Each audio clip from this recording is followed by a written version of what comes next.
Life டைத்துலயும் என்னாச்சுன்னா நிறைய நிகழ்வுகள் அவங்களுக்குள்ள வந்தது.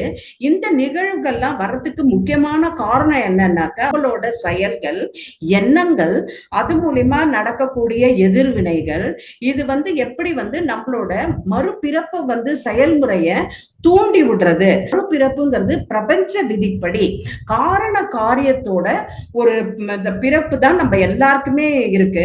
அந்த பர்பஸ் என்னங்கிறத அவங்க கண்டுபிடிக்கிறதுக்கு பாஸ்ட் லைஃப் அவங்களுக்கு ரொம்ப ஹெல்ப்ஃபுல்லா இருந்திருக்கு. அதே மாதிரி நமக்கு எல்லாம் கூட பாஸ்ட் லைஃப் வரும். ஆனா நம்ம என்ன பண்றோம்னா கொஞ்சம் ரொம்ப சீரியஸா எடுத்துக்கிறது இல்ல.